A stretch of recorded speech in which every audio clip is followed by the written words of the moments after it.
For many people, being in social situations can be a source of anxiety and discomfort.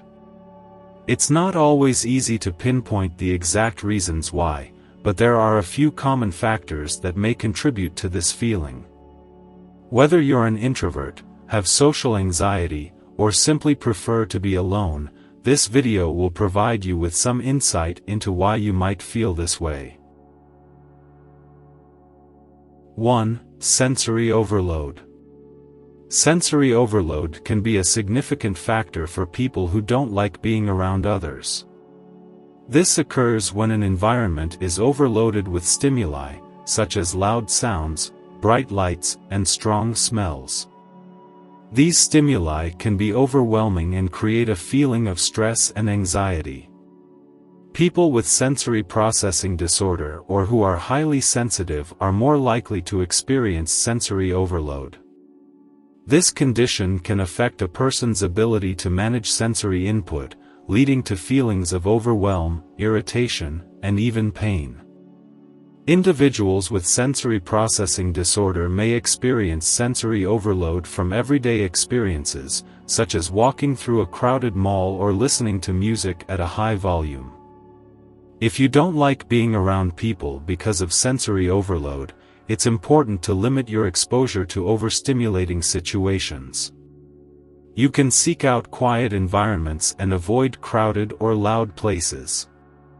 You can also use headphones or earplugs to block out unwanted noise and wear sunglasses to minimize the impact of bright lights. Seeking the help of a mental health professional can also be helpful in managing sensory overload. A therapist can help you develop coping mechanisms and strategies to manage your stress and anxiety, as well as teach you relaxation techniques, such as deep breathing exercises or meditation. 2. Feeling drained. Socializing requires energy, and for some individuals, constantly interacting with others can be exhausting.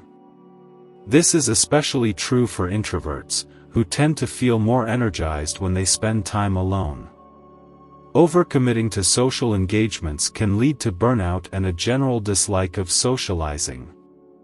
If you're an introvert, it's important to recognize your limitations and prioritize self-care. This may mean scheduling alone time into your day or saying no to social invitations when you need a break. If you find yourself feeling drained and disliking socializing, it may be helpful to engage in activities that recharge you.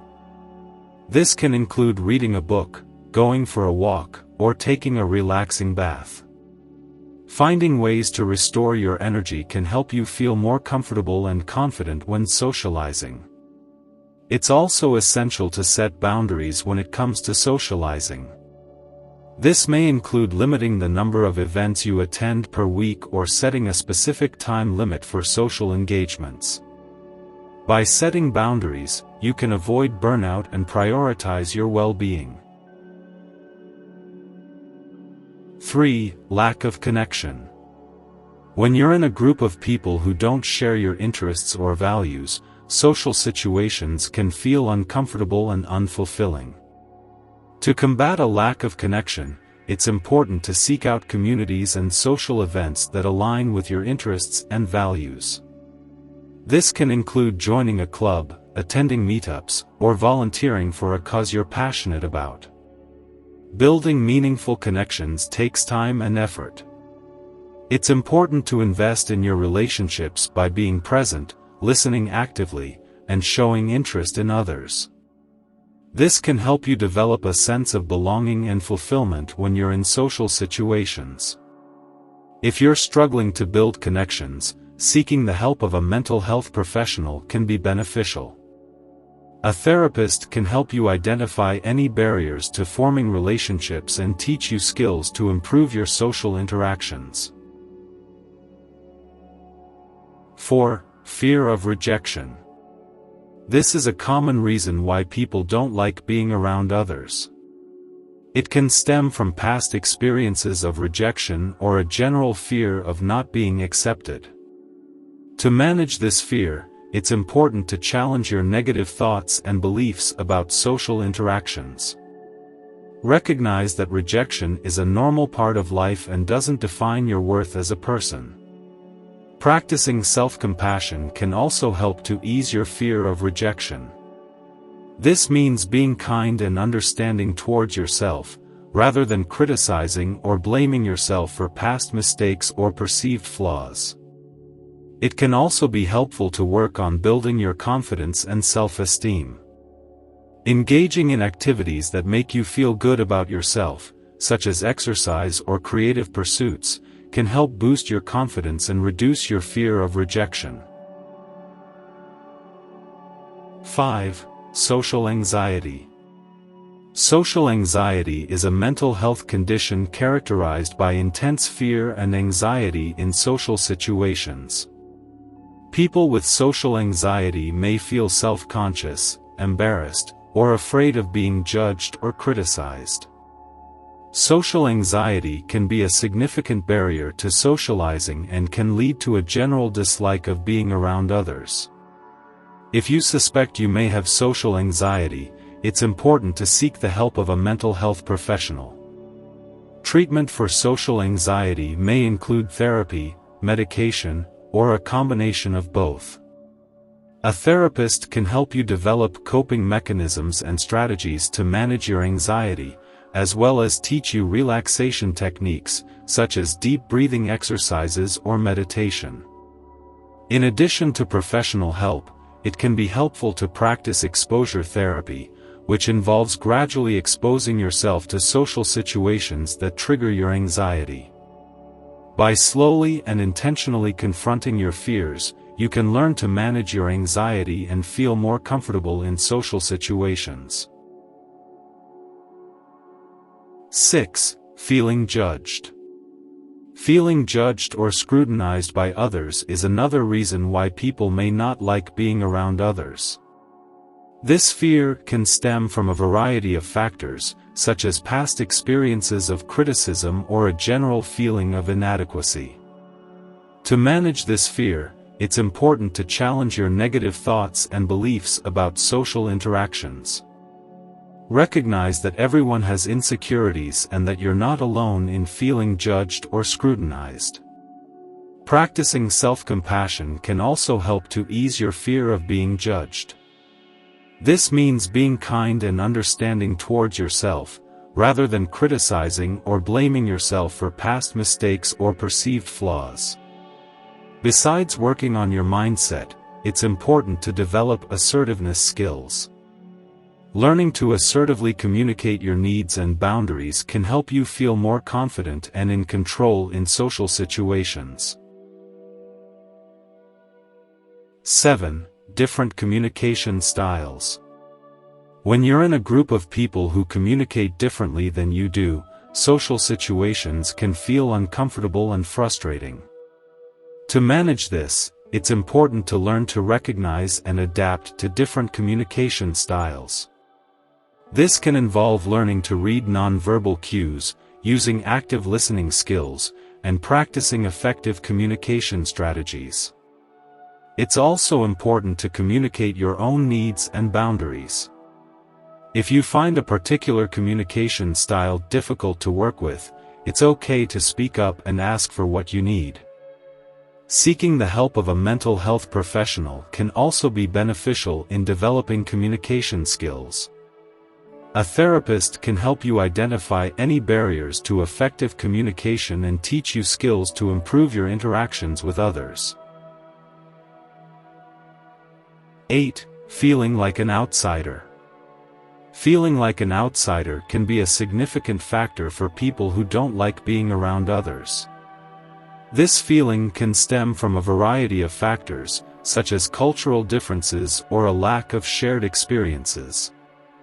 To combat this feeling, it's important to seek out communities and social events that align with your interests and values. This can include joining a club, attending meetups, or volunteering for a cause you're passionate about. Building connections with others who share similar interests or experiences can help you feel more connected and included in social situations. It can also be helpful to seek out diverse communities and learn about different cultures and perspectives. If you're struggling with feeling like an outsider, it can be helpful to work on building your self-acceptance and self-worth. Recognize that your differences make you unique and valuable, and that you have something to offer in social situations. 9. Overstimulation. For some people, being around others can be overwhelming and overstimulating. This can be especially true for those who are highly sensitive or introverted. To manage this, it's important to recognize your limits and set boundaries for yourself. This may involve taking breaks from social situations or finding quiet spaces to recharge. Engaging in self-care activities, such as meditation or yoga, can also help you manage feelings of overstimulation. It's also important to prioritize rest and relaxation in your daily routine. Additionally, it can be helpful to communicate your needs to others. Letting friends and family know that you may need breaks or quiet time can help them understand and support you. 10. Disliking small talk. Small talk is a common part of social interactions, but for some people, it can be frustrating and unfulfilling. If you're someone who dislikes small talk, it can be hard to connect with others in social situations. To manage this, it's important to recognize that small talk serves a purpose in social interactions. It can help establish rapport and build connections, even if it may not feel meaningful in the moment. It can also be helpful to find ways to steer conversations towards topics that interest you. Asking open-ended questions or sharing your own interests and experiences can help you connect with others on a deeper level. Furthermore, it's okay to prioritize social interactions that feel more meaningful to you. Seek out opportunities to engage in activities or conversations that align with your interests and values. 11. Fear of being vulnerable. Some people may avoid social situations because they fear being vulnerable or exposing themselves to judgment or rejection. To manage this fear, it's important to work on building your self-confidence and self-acceptance. Recognize that vulnerability is a natural part of human connection and that sharing your thoughts and feelings can help build meaningful relationships. Engaging in activities that help you feel more confident and self-assured can also be helpful, such as practicing self-compassion or engaging in activities that bring you joy and fulfillment. Finally, it's important to recognize that vulnerability is a two-way street. Being open and vulnerable with others can help build trust and deepen connections, and can also inspire others to do the same. In conclusion, there are many reasons why someone may not like being around others, ranging from past experiences of rejection or judgment to feeling drained after socializing. However, with the right strategies and support, it's possible to manage these feelings and build meaningful connections with others. Seeking the help of a mental health professional can be a valuable resource in developing coping mechanisms and strategies for social interactions. Remember, it's okay to prioritize your own well-being and set boundaries for yourself in social situations.